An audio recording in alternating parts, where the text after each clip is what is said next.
Hi friends, welcome to അവീസ് financial focus. നമ്മൾ discuss ചെയ്യാൻ പോകുന്ന റിട്ടേൺ ഓൺ ഇക്വിറ്റി എന്താണെന്നുള്ളതാണ്. സ്റ്റോക്ക് മാർക്കറ്റിൽ പ്രോഫിറ്റബിലിറ്റി മെഷർ ചെയ്യാനുള്ള റേഷ്യോ ആണ്, ഫൈനാൻഷ്യൽ റേഷ്യോ തന്നെയാണ്.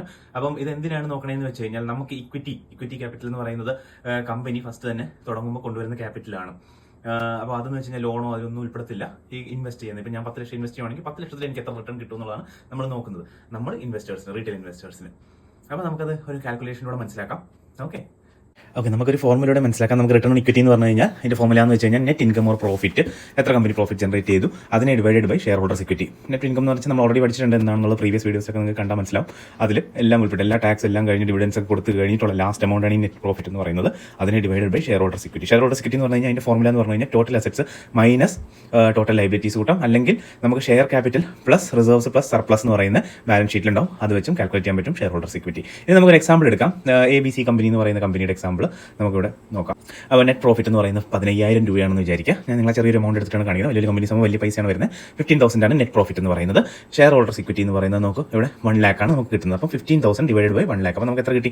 0.15 നമുക്കിവിടെ ആൻസർ കിട്ടി. ഇനി എന്നെ നമ്മൾ പെർസെൻറ്റേജിൽ കൺവേർട്ട് ചെയ്യുമ്പോൾ നമുക്ക് 0.15 ഇൻറ്റു 100 ഈക്വൽ ടു 15. അപ്പോൾ 15 നല്ലൊരു റിട്ടേൺ ഓൺ ഇക്വിറ്റി ആണോ എന്ന് ചോദിച്ചു കഴിഞ്ഞാൽ നല്ലതാണ്.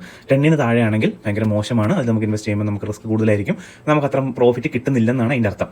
കൊണ്ടുവന്നിരിക്കുന്ന ഇക്വിറ്റിയിൽ നിന്ന് പ്രോഫിറ്റ് കിട്ടുന്നില്ല എന്നുള്ളതാണ് അതിൻ്റെ അർത്ഥം. ഇൻവെസ്റ്ററിന് നല്ലൊരു വാല്യൂ കിട്ടുന്നില്ല. അപ്പം ഇനി ഇതിൻ്റെ വേറൊരു സൈഡും കൂടി ഉണ്ട്, അതും കൂടി നമ്മൾ മനസ്സിലാക്കണം. ഇപ്പോൾ ഹൈ റിട്ടേൺ ഓൺ ഇക്വിറ്റി എന്ന് പറയുന്നത് നല്ലതാണെന്ന് വെച്ചാൽ നല്ലതാണ്. കമ്പനിക്ക് ലോണും കാര്യങ്ങളൊന്നും ഇല്ല, ഫുൾ ആയിട്ട് ഇക്വിറ്റിയാണ് കൊണ്ടുവന്നിരിക്കുന്നത്. അതിൽ നിന്ന് കമ്പനി നല്ല പ്രോഫിറ്റ് ജനറേറ്റ് ചെയ്യുന്നുണ്ടെങ്കിൽ അത് നല്ല ലാഭകരമായ ഒരു ഇതാണെന്ന് വെച്ചാൽ 30-ന് മേളിലൊക്കെയാണെങ്കിൽ നല്ലതാണ്. പക്ഷേ ഒരുപാട് ഹൈയിൽ പോയി കഴിഞ്ഞാൽ അതിൻ്റെ ബോറോവിങ്സും അതിൻ്റെ ലോണും കാര്യങ്ങളും നോക്കണം. അപ്പോൾ ഇനി ഞാനൊരു വേറൊരു എക്സാമ്പിൾ വെച്ച് XYZ എന്ന് പറയുന്ന ഒരു കമ്പനിയുടെ എക്സാമ്പിൾ കൂടി വെച്ച് കാണിച്ചാൽ നെറ്റ് പ്രോഫിറ്റ് എന്ന് പറയുന്നത് 15,000 തന്നെ സെയിം. ഇവിടെ ഷെയർ ഹോൾഡർ ഇക്വിറ്റി 20,000 ആയി എന്ന് വെച്ചാൽ ബാക്കി ലോണാണ് എടുത്തിരിക്കുന്നത്. അപ്പോൾ ഈ ലോൺ എമൗണ്ട് നമ്മൾ എടുത്തിരിക്കുന്നത് ഇപ്പോൾ 1 lakh ആണ്, ലോണാണ് ബാക്കി 80,000 എടുത്തിരിക്കുന്നത്. അത് നമ്മൾ കൂട്ടത്തില്ല ഇക്വിറ്റിയിൽ, മനസ്സിലായി? നമ്മൾ കൊണ്ടുവന്ന ക്യാപിറ്റൽ, ഞാൻ എത്ര ക്യാപിറ്റലാണ് കൊണ്ടുവന്ന കമ്പനി തുടങ്ങാൻ നേരത്തെ. അപ്പോൾ ഈ 20,000 മറ്റേത് ഡെറ്റ് ആണല്ലോ നമുക്ക് ശരിക്കും പറഞ്ഞു. അപ്പോൾ ഈ 20,000 ആണ് ഞാൻ ഇക്വിറ്റി ആയിട്ട് കൊണ്ടുവന്നത്. ഇനി ഇതിൽ 10% ഇൻട്രസ്റ്റ് കൊണ്ട് നമുക്ക് 80,000 രൂപയിൽ. അപ്പോൾ ഇത് നെറ്റ് പ്രോഫിറ്റ് കിട്ടുന്ന നെറ്റ് പ്രോഫിറ്റ് നമുക്ക് മൈനസ് ചെയ്യേണ്ടി വരും 8,000. ഒരു എക്സാമ്പിൾ വെച്ച് ഞാൻ മനസ്സിലാക്കുകയാണ്. നിങ്ങൾ ലോണിൻ്റെ ഇൻട്രസ്റ്റ് കൊണ്ട് മൈനസ് ചെയ്യുമ്പോൾ 7,000 വന്നു.